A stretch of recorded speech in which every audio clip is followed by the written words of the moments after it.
Bonjour à toutes et à tous, aujourd'hui je vais vous faire une petite vidéo pour vous expliquer le fonctionnement du mana dans Cœur de Diable. Le mana est l'énergie magique qui permet de reproduire toute chose, mais n'est utilisable qu'à certaines conditions. Posséder un cœur de mana et l'éveiller.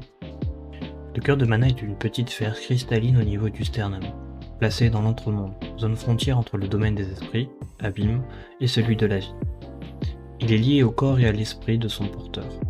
Par défaut, le cœur de mana est fermé. Il conserve en son centre toute l'énergie magique qu'il génère sans jamais la libérer, ce qui le rend opaque. Pour réveiller un cœur de mana, il faut forcer l'énergie contenue dans son noyau à s'échapper. Il existe plusieurs méthodes. La méthode naturelle. Un choc émotionnel peut provoquer une agitation violente du mana dans le noyau, entraînant l'ouverture du cœur. Méthode provoquée. Grâce à la maîtrise de son esprit et de son corps, il est possible de guider le mana et d'en provoquer la libération.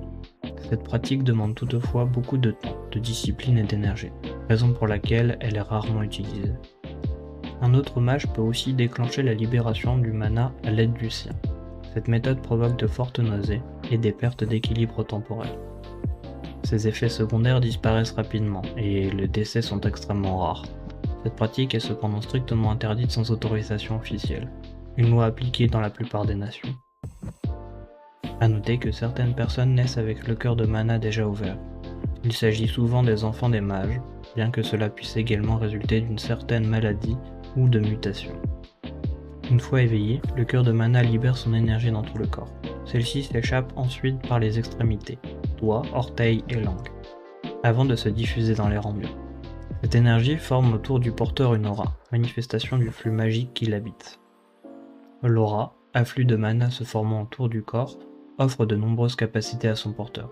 Elle agit comme une extension d'essence. Tout ce qui traverse l'aura peut être perçu, senti ou vu, comme si l'objet touchait directement le corps. On a tendance à croire qu'une aura plus large signifie une plus grande quantité de mana. En réalité, c'est la pression magique qui détermine la quantité réelle d'énergie contenue.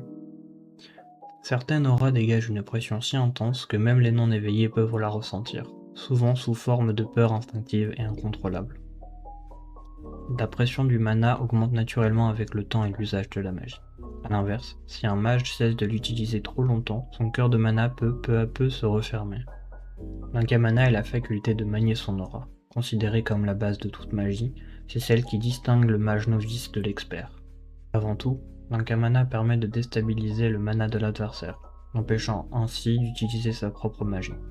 C'est pourquoi la maîtrise de son aura est essentielle. Sans elle, il serait facile d'empêcher quiconque de se servir de ses pouvoirs. Comme mentionné précédemment, le mana est étroitement lié aux émotions. Sans une maîtrise parfaite de l'inkamana, il devient impossible d'utiliser la magie sous l'emprise d'un stress intense ou simplement d'un sentiment trop fort. L'inkamana ne s'arrête pas là. Grâce au métissage de l'inkamana et de l'endumana, il est aussi possible de rendre l'aura tangible. Cette forme d'inkamana est extrêmement rare, exige une aura souple et vive, ainsi qu'un certain don pour la magie. Elle permet également d'incanter des esprits artificiels reliés au cœur de mana du lanceur de sorts. Enfin, la dernière facette de l'inkamana est sans doute la moins connue, mais aussi la plus utilisée. Lorsqu'un sort est lancé, l'inkamana est toujours à l'œuvre. Elle agit comme la mémoire et la conscience de la magie.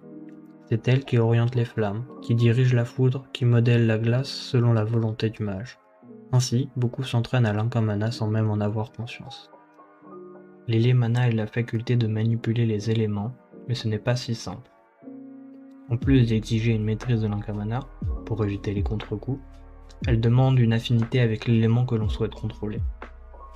Les affinités se nouent par un lien profond et durable avec un élément. Par exemple, si tu es né dans une famille de fermiers depuis plusieurs générations, il te sera plus aisé de faire pousser du blé par magie. Le contact constant avec la terre et la saison forge une affinité naturelle. Les affinités peuvent aussi se créer de manière plus intentionnelle, par un stimulus fort, parfois une douleur ou un choc intense. Ainsi, pour acquérir une affinité avec le feu, il faudra d'abord s'exposer à la brûlure. Cela implique pourquoi certains éléments sont plus difficiles à maîtriser. Il est possible dans certains cas de recevoir une affinité via un autre mage. Un mage lié à la foudre peut, par rituel contrôlé, te frapper d'une décharge pour transmettre partiellement son lien. Toutefois, ce genre de pratique est généralement réservé et entretenu au sein de familles, de guildes ou de clans qui conservent ces connaissances. Les affinités sont héréditaires. Le Divimana est la magie divine, impossible à maîtriser par le biais de simples affinités élémentaires. Elle repose sur la magie de concept, englobant des forces abstraites telles que l'espace, la gravité ou toute notion issue de l'imagination et de la volonté du mage. Le Divimana peut être obtenu de plusieurs façons. Par la Fatolomana, par transmission héréditaire, ou encore par rite sacré ou religieux, souvent supervisé par une autorité divine. C'est une magie extrêmement complexe, impossible à enseigner ou à définir autrement qu'au cas par cas, chaque utilisateur développant une forme unique liée à sa nature spirituelle. Ainsi, sont nées diverses sous-branches du Divimana telles que la Spatiomana, la Guérimana ou la Gravitomana, et bien plus encore. La Fatalomana, aussi appelée magie noire, est une magie sacrificielle, une puissance capable de tout accomplir, à condition qu'un prix soit payé. Cette magie profane est strictement interdite et est à l'origine de nombreux vices et abominations tels que la caromorphose. En théorie, tout être vivant peut l'utiliser, mais en pratique, rares sont ceux assez téméraires ou insensés pour en payer le coût. L'or du mana est la conversion du mana en ki, donnant une teinte verte à l'aura. Elle permet d'utiliser certaines techniques liées au ki, comme le renforcement physique, mais à un coût élevé. Un an du mana exercé sous trop forte pression peut endommager le corps. Le spirit mana est la conversion du mana en chakra, ce qui lui confère une couleur violette.